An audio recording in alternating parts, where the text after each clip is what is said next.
death is not the end. Based on my experience, the best is yet to come. I was a completely materialistic doctor, and I wasn't worried about death. The next thing I saw was that I was outside my body, and I could see my lifeless body in a corner.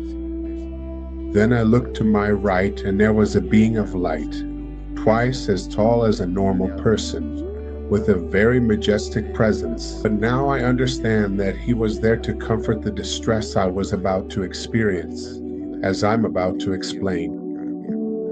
The A.J. Parr Spiritual Journalist Podcast. We're here with Dr. José Morales, a Spanish medical doctor who had an amazing near-death experience. Welcome, doctor. How are you? Good afternoon. I'm very happy to be here. What can you say about your NDE? What happened when your heart stopped and you visited the other side? I suffered from heart problems. I had arrhythmias to the point that I would faint, and sometimes I felt like I was suffocating. And well, those were already typical symptoms of a very poorly controlled arrhythmia. Despite taking a lot of medication, I collapsed to the ground, and if I had woken up a few minutes later and hadn't had the experience I did, I would have said, well, just another fainting spell. What in medicine is called a syncope. But that wasn't the case because something happened, a complex, wonderful experience. If we talk about earthly time, I know it couldn't have lasted more than a minute, because otherwise I would have started to suffer neurological consequences from a prolonged cardiac arrest. And on the other hand, I know what I was doing, and I realized that very little time had passed while I was unconscious. I don't think the cardiac arrest lasted more than 40 seconds at most. But what happened during those 40 seconds, which I can't objectively verify because it happened to me at home, alone in the bedroom while my wife was in the living room. What happened to me, I could say, felt like it lasted an hour and a half. If I had to quantify it in terms of time, an hour and a half. Although in earthly time, I'm convinced it couldn't have been more than a minute. And what happened to me was the following. The last thing I remember, I was standing, and I fell between a piece of furniture and the wall. The next thing I saw was that I was outside my body, and I could see my lifeless body in a corner. I wasn't breathing, I wasn't moving. Because of my circumstances as a family doctor, I often have to certify deaths. So it wasn't anything new for me to see that. And I simply understood. And not only did I understand it, but everyone who goes through this understands it too. I understood, and people who experience this feel the same way. You realize that you are dead. So I could see myself, I could see my arms, and there I didn't have any particular emotional state. It was a transitional zone, a neutral space, a dark space without defined boundaries. But I could see myself as if I were illuminated, with a direct light on me, you know? Like, for example, when in a theater there's a person standing against a black background and the spotlight is on him, right? I felt a breeze, and that breeze was carrying me toward a light that was above. And when I reached that light, as if I had been carried like a feather by the wind, what I found was a mountain landscape. I should clarify that here in Spain, I live near the mountains. It's called the Pyrenees. So the closest mountains to my city are just half an hour or an hour away by car, and you're already in the heart of the mountains. Well, as I said, it was a very beautiful landscape with a kind of hyperreality, because there were fragrances, colors, a sense of well-being.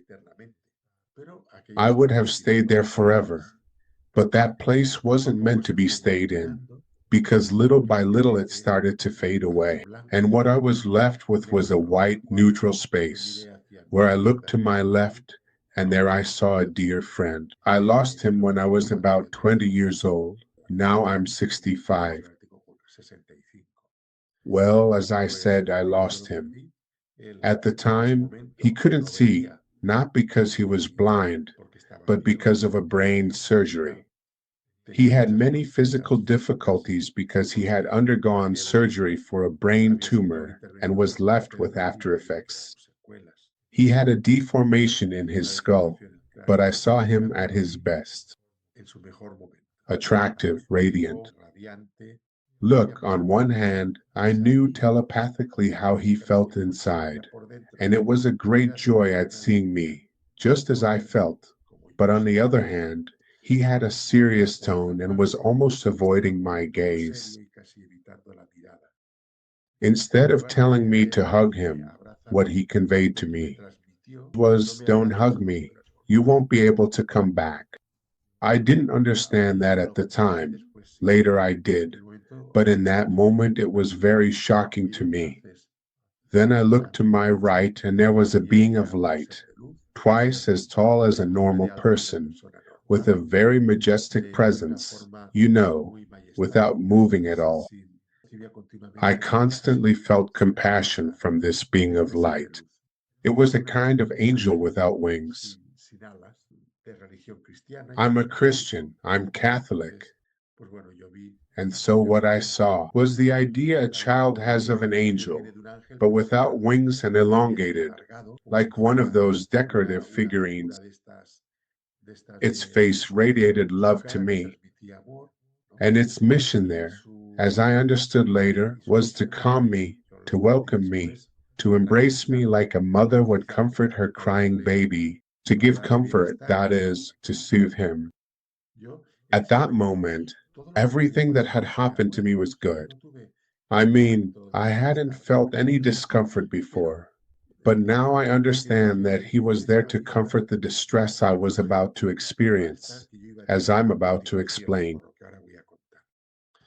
And what I experienced there, well, what I saw there was a whole series of images from my life, as if it were all a puzzle where I was able to see my whole life. And what caught my attention were a series of unfortunate moments on my part, moments in which, you could say, I was selfish, I was egocentric, I was stingy, and to put it simply, I lacked love toward people who, in many cases, loved me and whom I loved. I'm talking about people like my mother, certain relationships, like my wife, like people in my life. And that was tremendous, because not only did I know that I had acted without love, but I was also able to feel the frustration or anger that the other person felt at that moment. It's what I call an empathetic life review. It's not just about what you've done, but also about the consequences it has had for other people. I can give you an example, and well, I could also share others that would embarrass me, but that's not what we're aiming for here.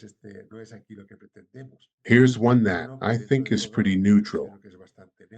On one occasion, I went to a cafe and was served by a girl who was very busy. I felt dissatisfied with the service she gave me, so I went inside to the bar to complain and to have her change a drink that wasn't what I had ordered. Well, I simply remembered that I took my coffee with milk. She changed it for me and she gave me what I asked for. And I admit that my attitude at that moment was arrogant. Like, look, today I'm outraged because you didn't bring me what I ordered. And on top of that, you made me wait for a while. But in that experience, I sensed what the girl was thinking. And what the girl was thinking was, if my boss finds out that this man complained, he might fire me. And what will happen to my son and me? If I can't pay the rent, we can't live under a bridge. This is what was going through her mind. I understood that she had a son about 8 years old and that she was raising him on her own, without help, and that for her, losing her job would be a catastrophe. And yet for me, hey, having a cold coffee really wasn't that big of a deal. So, of course, you feel bad. You feel bad because you think, look at all the suffering you're causing someone. And an innocent person, because she was a woman of about 35, just doing her job, who had much more work than she could comfortably handle and was rushing from one table to another. Well, of course, it caused me a great deal of discomfort. And from me, almost like a cry, came this feeling of I want to fix this. I can't. I can't just leave things like this.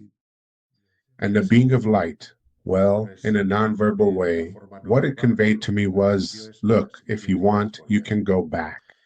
And immediately after, I felt myself falling backward and regained consciousness in my earthly body.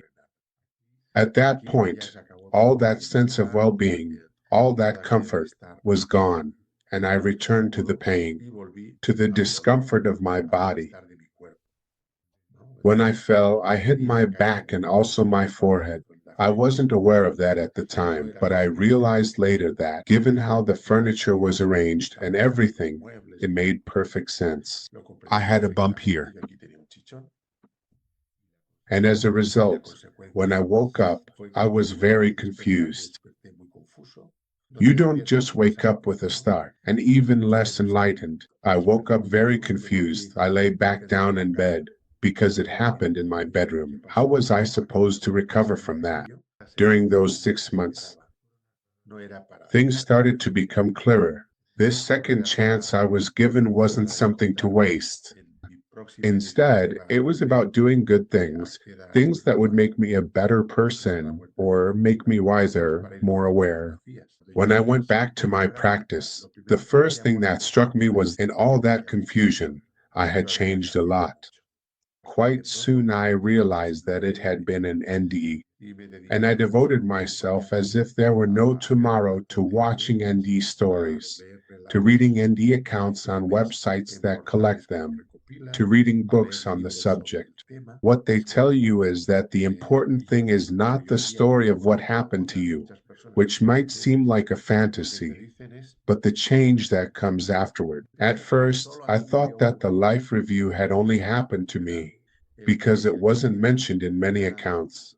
But later, when I was able to talk to other people and saw other stories, I realized it's much more common than I thought. The first thing I realized is that people find it hard to change, but indeed do change people. Nowadays, when I think about my past, I don't think about it from a place of guilt, or at least I try not to.